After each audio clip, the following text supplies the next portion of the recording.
अल्पसंख्यक स्कूलों में छात्रों की सुरक्षा को लेकर अब लापरवाही नहीं चलेगी। महाराष्ट्र राज्य अल्पसंख्यक आयोग के अध्यक्ष प्यारे खान ने सख्त निर्देश देते हुए कहा है कि सभी अल्पसंख्यक स्कूलों को अगले 7 दिनों में अनिवार्य समितियां गठित करनी होगी, वरना उनका अल्पसंख्यक दर्जा रद्द कर दिया जाएगा। नागपुर के नियोजन भवन में महाराष्ट्र राज्य अल्पसंख्यक आयोग की एक महत्वपूर्ण बैठक आयोजित की गई।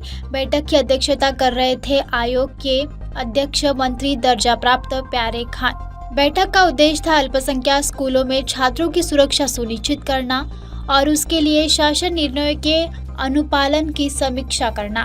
प्यारे खान ने स्पष्ट शब्दों में कहा, विद्यार्थियों की सुरक्षा कोई वैकल्पिक नहीं बल्कि प्राथमिक जिम्मेदारी है।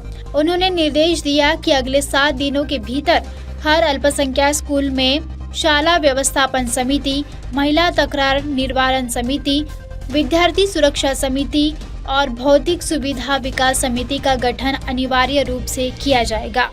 लिए क्या करने वाले हो? जो एक सरकार का एक जो एसओपी बना है कि जो बच्चों को कई टीचर बैड टच करते हैं, तो ऐसी एक सारी स्कूलों को एक कमेटी बनाने के लिए बोला गया है कि जहाँ पे बच्चों का ध्यान रखा जाए। क्या कोई बच्चा कोई गलत व्यवहार तो नहीं कर रहा है, या कोई बच्चा स्कूलों में कोई नशे में तो इन्वॉल्व नहीं है। क्योंकि अभी क्या हो रहा है कि एमडी का बहुत ज़्यादा चलन चल रहा है, तो हमने एक एसओपी बनाया है कि सारे स्कूल में एक एसओपी बना के दे दिया है कि ये सरकार की गाइडलाइन है, इसके हिसाब से आप काम कीजिए, सारे बच्चों को चेक कीजिए। कोई टीचर दुर्व्यवहार तो बच्चों से नहीं कर रहा, तो बहुत सारी उसमें मैं आपको दे दूंगा।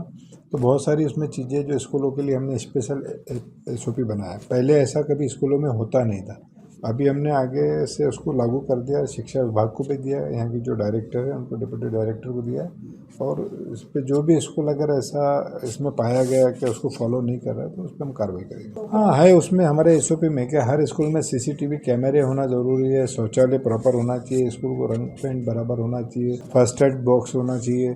तो सारी चीज़ें जो है वो होनी चाहिए। जो बच्चों के साथ दुर्व्यवहार होता है, कुछ टीचर लोग कर लेते हैं, तो उसका एक अवेयरनेस प्रोग्राम भी हर स्कूल को चलाने के लिए बोला है। बिल्कुल इसी के लिए जो बैड टच क्या है, गुड टच क्या है, इसी के लिए हमने शिक्षा विभाग को भी बोला और उन स्कूल के संचालकों को सारों को बुलाया था, उनको भी बोला है कि यहाँ पे आपको ये चेक करना है कि बच्चों में अवेयरनेस लेके आना है कि भाई बैड टच क्या है, गुड टच क्या है, और सारी बच्चों को, पढ़ने वाले बच्चों को स्कूल में क्या सुविधा मिलनी चाहिए। तो इसका भी एक अवेयरनेस प्रोग्राम चलाने के लिए कहा है, क्योंकि सरकार के हज़ारों करोड़ रुपए लेते हैं ये लोग, संचालक लोग, और उस स्कूल में कोई सुविधा नहीं रहती।